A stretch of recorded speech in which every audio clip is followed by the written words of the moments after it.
Good evening, ladies and gentlemen. Rapid Chess here with the video today, and today we're gonna look at the game of Gelfand Challenge, where most talented young chess players have a large round robin. Let's look at the map, at the current standings after round 10. So you see that as ranking favorite, Abdusatorov is doing very well. He is on 8 points, and together with Praggnanadhaa. Another interesting idea is that Nihal is not doing very good, is not having excellent tournament. He's only on 5. And Olga Badelka, unfortunately, on only with 1 point on the last place, and she's playing really strong. She's a very strong player, so this is a kind of, very tough field.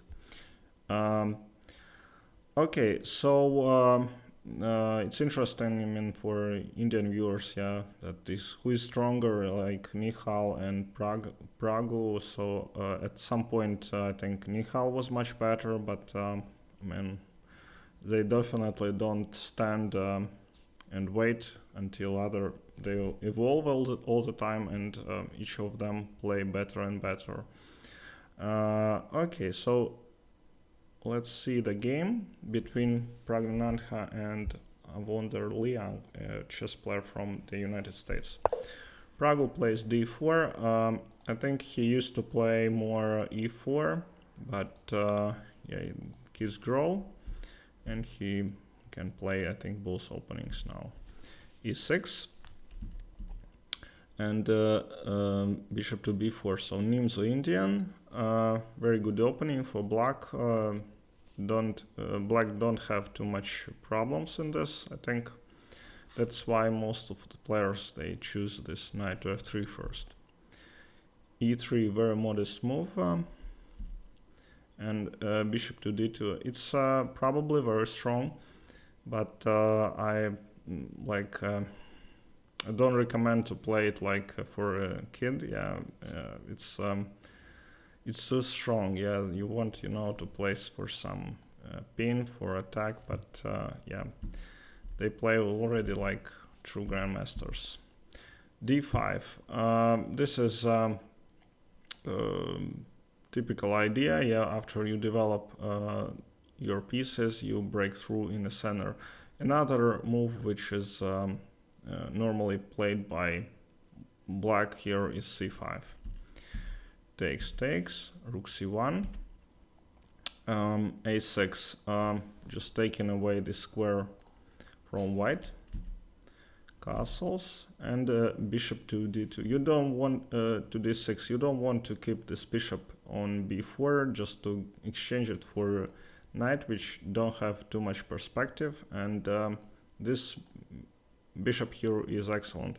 Also, this a6 square protected b5, so now you cannot attack this bishop. So knight e5 and c5.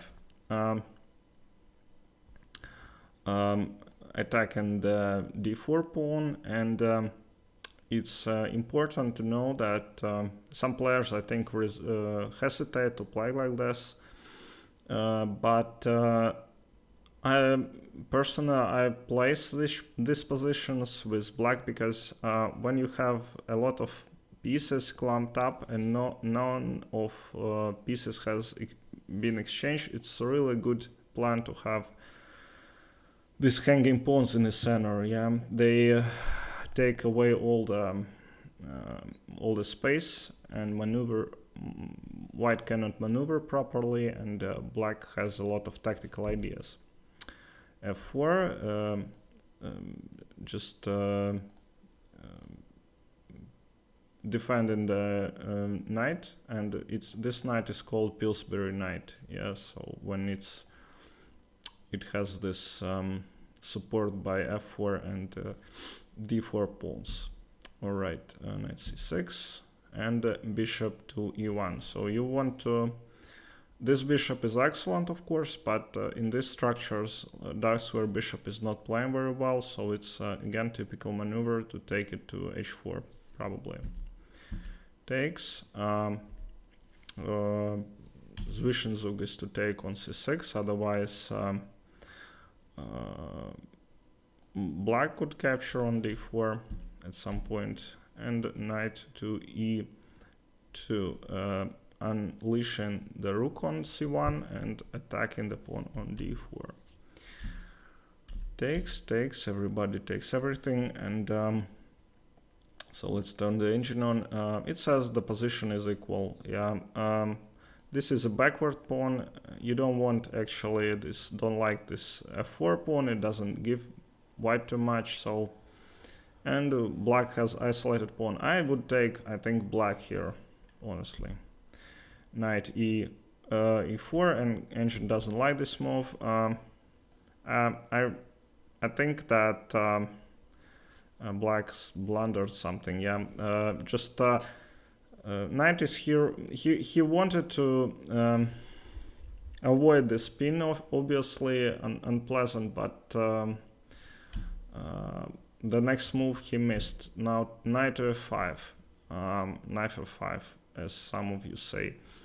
So in this position, this pawn is attacked, and there are some ideas with a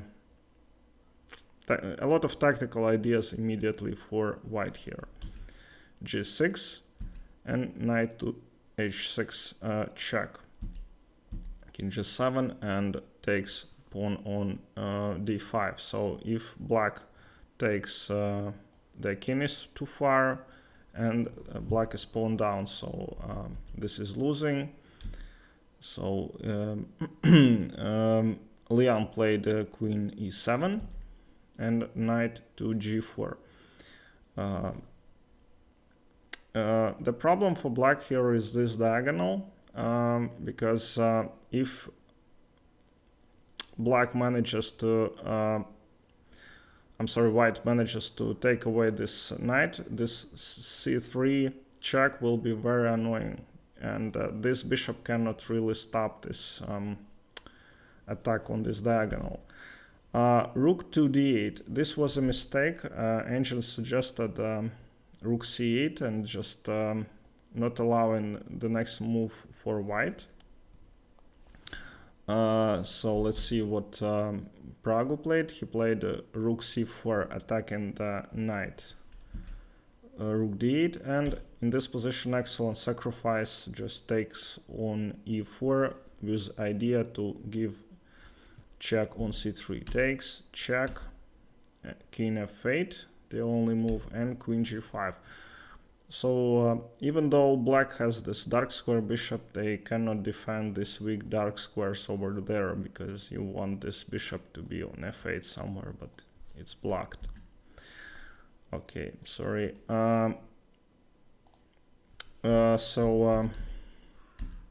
Check, rook, queen g4, queen f5, check, and king e7. Obviously you cannot play king g8 because this mate. Check, and check again.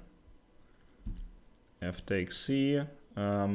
The king is in the center, and white is one can take the exchange and also have attack. And in this position, Praggu took the took material. The engine says that king c7 probably, yeah, that. This position is much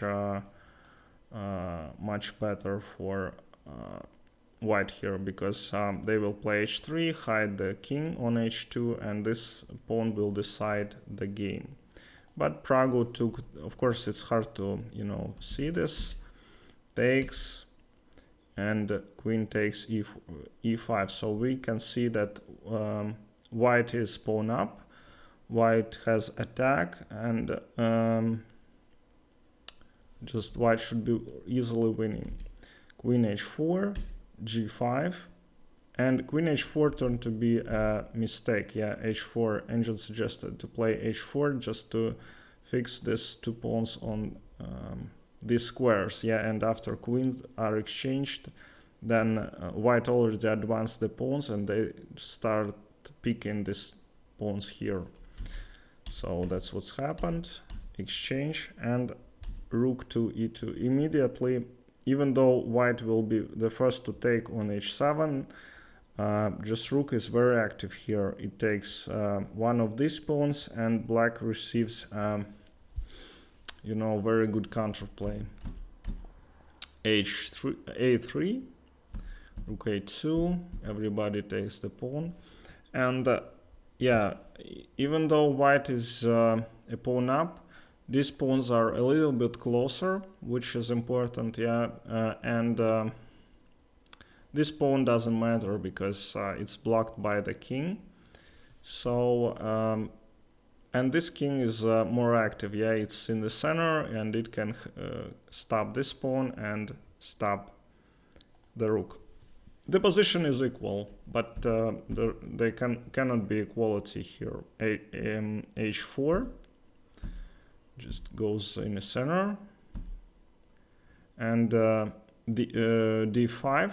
Not sure what this move means. Yeah, engine says that h5 was much better. Probably he wanted to attack the pawn from g4. And rook to a5, very strong move, attacking the pawn and preparing rook b5, supporting the pawn from back. Yeah, and notice that with king on c7, you cannot play rook b8 because, you know, it will be taken.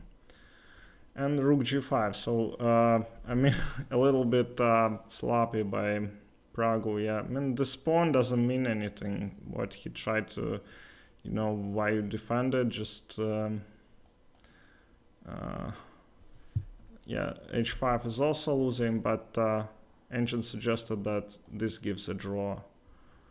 Rook g8, king c5, and yeah, probably, well, engine suggests d6, but I would go for something like this, yeah. But king is more active, yeah, so you cannot find all these moves on seconds, yeah. h5, b3, check, check, and b2, so couple of checks, and in this position Praggnanadhaa resigned. Yeah, he was playing much better, and he had a winning attack, winning position, and still in the rook endgame, which very difficult. Avander pulled out the victory. Okay, good game. Thank you very much, and see you next time.